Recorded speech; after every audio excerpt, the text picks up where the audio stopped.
Ever wonder if your team really lost that game fair and square? From deflated footballs to mysterious power outages, the NFL has seen its share of controversies that make fans question everything. Today, we're diving deep into the wildest conspiracy theories that have rocked professional football, and here's the kicker, some of them might actually be true. Number 7, the Chiefs and the refs. A love story? Let's kick this off with something fresh from the 2025 season. If you've been watching the Kansas City Chiefs' recent dominance, you've probably heard the whispers, or maybe you've been doing the whispering yourself. Are the refs in the bag for Kansas City? The conspiracy gained serious traction during the Chiefs' run to their 5th Super Bowl appearance in 6 years. Fans started tracking every questionable call, every phantom roughing the passer penalty, every holding call that somehow didn't get flagged when it benefited KC. Social media went absolutely ballistic with compilations of suspect calls. Here's where it gets interesting. The NFL Referees Association actually had to release a statement on February 4th, 2025, just days before the Super Bowl, addressing these conspiracy theories. Scott Green, executive director of the NFLRA, called it insulting and preposterous to suggest that 17 officiating crews consisting of 138 officials were somehow colluding to help one team. But here's the thing. The numbers tell a story. In their 2025 playoff run, the Chiefs benefited from just 3 roughing the passer calls all season while drawing 5. They've been remarkably good at avoiding penalties in crucial moments. Now, is that because they're incredibly disciplined, or is something else at play? The reality check NFL officiating crews don't work the same team more than twice in the regular season.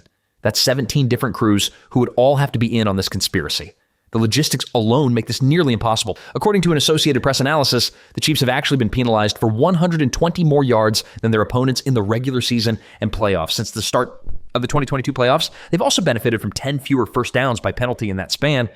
What makes this conspiracy stick is timing. The Chiefs have won so many close games, we're talking about exponentially more 50-50 plays going their way than 50-50 calls. It's that success that breeds suspicion. Remember, nobody was claiming the refs loved Kansas City back when they were missing the playoffs year after year. The controversy peaked after the AFC Championship game against Buffalo, when Josh Allen appeared to get a crucial first down on 4th and inches. But officials ruled him short. Even Commissioner Roger Goodell had to address the theories, calling them ridiculous during his Super Bowl week press conference. Before we move on to the next one on the list, I'd like to ask you a small favor. If you're enjoying this content so far, please take a second to like this video and subscribe to the channel. Over 98% of you watch these videos without subscribing. Imagine what we could accomplish if everyone subscribed. It costs you nothing, but it makes a huge difference to us. Thanks to all of you who do. Number 6, Jimmy Hoffa's end zone. This one's a doozy, folks. What if I told you that every Giants and Jets game from 1976 to 2010 was played over the grave of one of America's most notorious missing persons? The legend goes like this: Jimmy Hoffa, the infamous Teamsters boss who vanished on July 30th, 1975, didn't end up sleeping with the fishes. Instead, he supposedly attended every single event at Giant Stadium from 6 feet under the West End zone.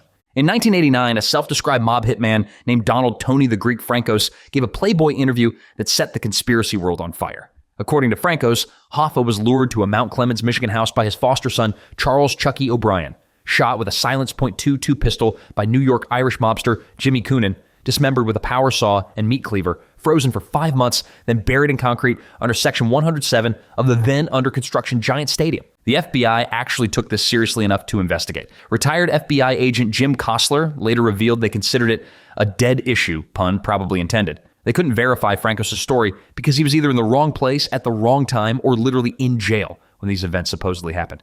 But that didn't stop the legend. Giants fans started calling it the Jimmy Hoffa Memorial End Zone. When Mythbusters tested the field in 2003, they found nothing. When the stadium was demolished in 2010, no mysterious remains appeared. Here's the kicker and why this conspiracy endures. The timing actually works. Hoffa disappeared in July 1975, and Giant Stadium construction was happening at that exact time in East Rutherford. The location? The Meadowlands, which back then was basically the Wild West of New Jersey, the perfect place to make something disappear. Francos even claimed he later attended a football game at the stadium, sitting in Section 107, saying the Giants made a few touchdowns and we sat directly up from Jimmy Hoffa's final resting place. The reality is probably less exciting.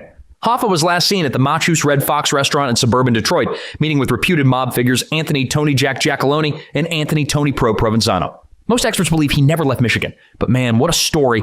Imagine every touchdown scored in that end zone being a tribute to one of America's most infamous disappeared. That's 34 years of football played over an urban legend. The FBI spent considerable resources investigating the claim, but stadium officials never found anything during routine maintenance or the eventual demolition. Number 5, the Blackout Bowl. Picture the Super Bowl 47, February 3rd, 2013. The Baltimore Ravens are absolutely destroying the San Francisco 49ers, 28-6. Jacoby Jones just ran back the second half kickoff 108 yards for a touchdown, tying the Super Bowl record. The game's basically over, right? Then the lights go out. Not all of them, about half the Superdome plunged into darkness at 7:38 p.m., exactly 13 minutes and 22 seconds into the third quarter. For 34 minutes, America's biggest sporting event turned into a surreal twilight zone. Players wandered around aimlessly. Some started playing freeze tag. I'm not making this up. CBS lost their broadcast feed. Jim Nantz and Phil Simms were left sitting in darkness. Nobody knew if it was a terrorist attack, a power failure, or something more sinister. When the lights came back on, it was like someone flipped a switch on the game too. The 49ers roared back, outscoring Baltimore 25-6 after the delay and nearly pulling off the comeback of the century. They got within 2 points before a controversial no call on a potential holding penalty in the end zone sealed their fate. Ray Lewis, playing in his final game, didn't hold back. You're a zillion-dollar company and your lights go out? No way. He's still asking questions about it today, saying every time he turns on his lights at home, he thinks about that night. In 2022, almost a decade later, Lewis was still talking about it on ESPN, maintaining something fishy happened. The official explanation? An electrical relay device installed specifically to prevent power failures caused a power failure. The device sensed an abnormality and opened a breaker. The irony wasn't lost on anyone. Energy New Orleans and SMG, the Superdome operator, conducted investigations but never fully explained what caused the initial abnormality. But here's where the conspiracy theories really heat up. Some claimed it was intentional, that someone pulled the plug to help the 49ers mount a comeback and create a more exciting finish. After all, blowouts don't sell future Super Bowl ads at $4 million per 30 seconds. The timing was incredibly suspicious, right when Baltimore had all the momentum, right when the game was becoming unwatchable for neutral fans. Others pointed to the betting implications. The spread had Baltimore favored by 4.5 points. At 28-6, they were covering easily. After the blackout, the final score of 34-31 meant they won, but didn't cover. Millions of dollars swung on that power outage. 49ers CEO Jed York even joked on Twitter, "There is no conspiracy. I pulled the plug." Here's a wild fact. The merchandise and vendor sales during the blackout alone set NFL records for half-hour revenue. That power outage might have been the most profitable 34 minutes in Super Bowl history. The city of New Orleans, hosting its first Super Bowl since Hurricane Katrina, saw $480 million in economic impact from the game power outage and all. Makes you think, doesn't it? Number 4, Spygate, the original Patriots scandal.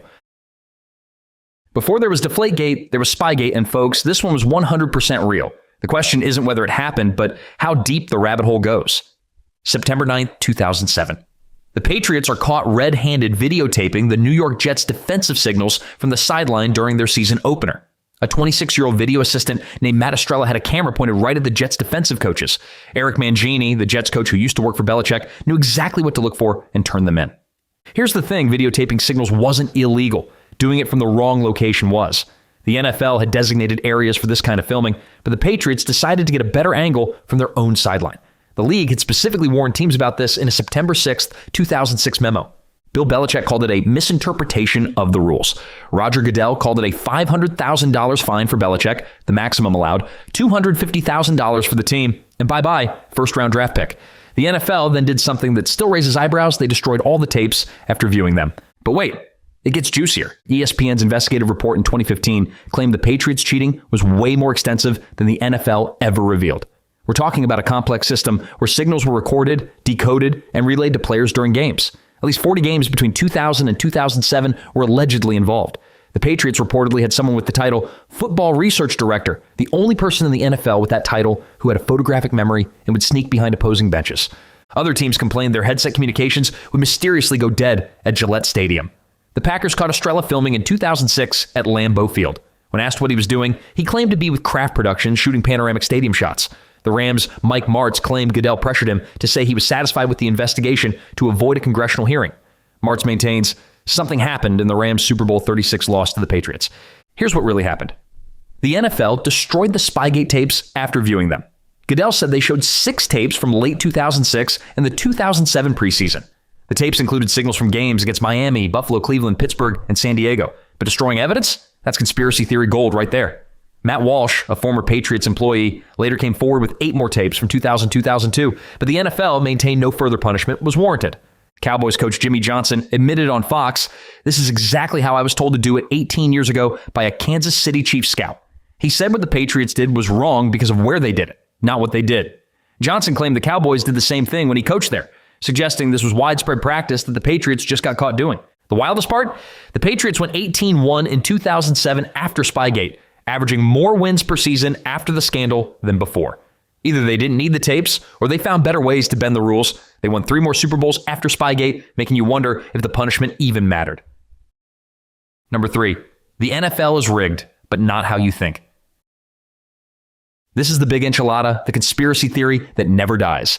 The NFL is scripted like WWE. Games are predetermined. Players get scripts in training camp, and we're all watching a soap opera with helmets. Former Pro Bowl running back Arian Foster actually fed this fire in January 2023 on the Macro Dosing podcast, claiming players receive scripts and practice them. That's what practice was about. It was about practicing the script. It's like WWE. We know what's going to happen, but you've still got to put on a show. But anyone who listened to the full podcast could tell Foster was clearly joking, his tongue firmly in cheek. Current players jumped on Twitter having a field day. Emmanuel Acho joked about his script, saying he had to get cut 5 times by age 25. George Foster quipped about being a Lion and reading their 2008 script for a 0-16 season. But here's the real conspiracy, and there's actually evidence for this one. The NFL might not script individual games, but they absolutely manipulate the product for maximum profit. Think about it. Rule changes that favor offense and scoring more exciting games. The average NFL game now has 43.8 points scored compared to 35.0 in 1990. Scheduling that ensures primetime matchups between popular teams and protecting rivalries. Replay rules that keep controversial calls controversial. More discussion, more engagement, more social media buzz.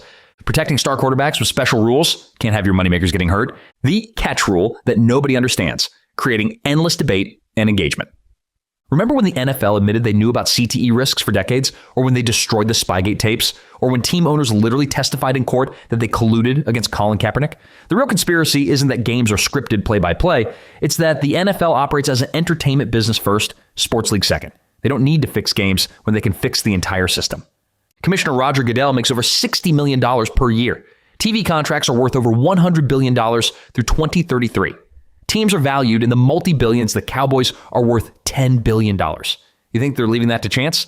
The league is admitted to manipulating kickoff rules, overtime rules, and replay rules specifically to create more exciting finishes. They've changed rules midseason when ratings dip.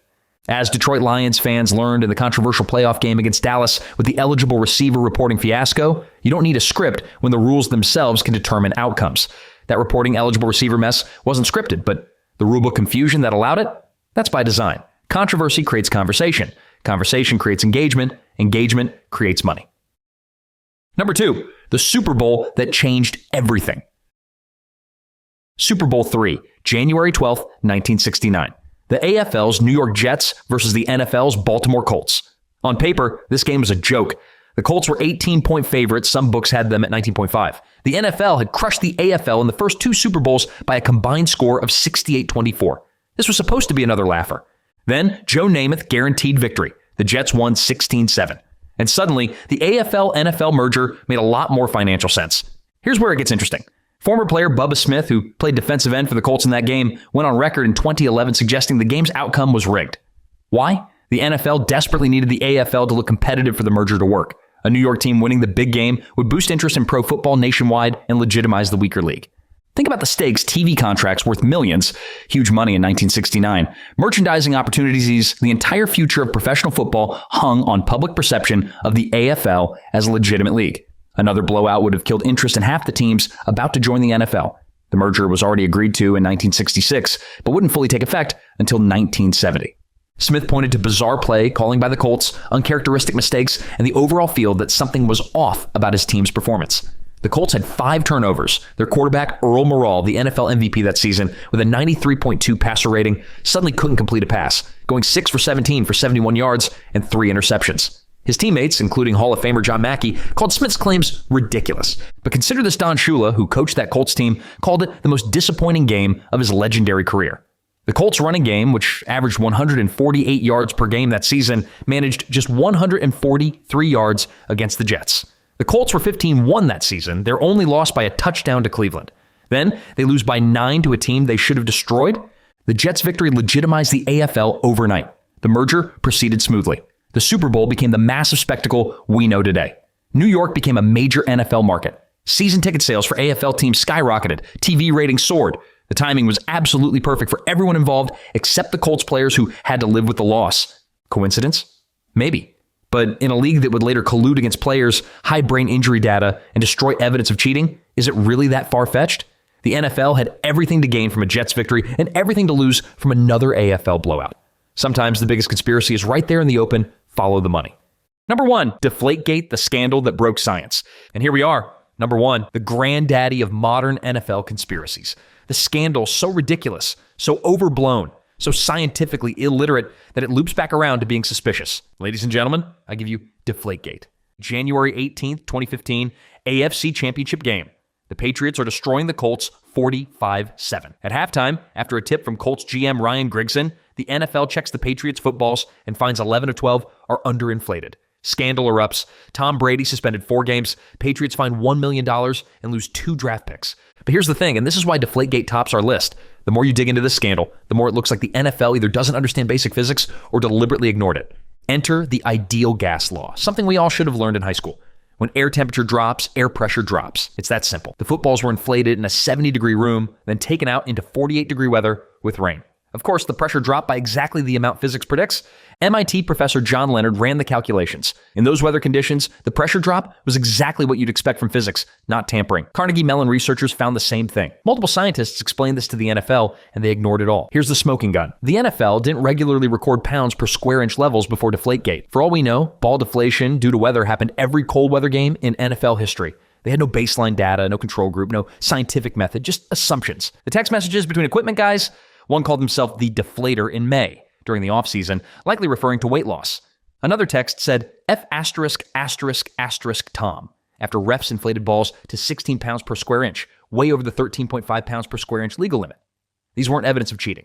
They were evidence of Brady being particular about legal ball pressure and equipment guys frustrated with refs overinflating balls. The real conspiracy? Multiple NFL owners told ESPN this was a makeup call for going easy on the Patriots during Spygate. They railroaded Brady and the Patriots over physics they didn't understand, destroyed evidence that would have cleared them, and turned a non-story into a 2-year legal battle that went all the way to federal appeals court.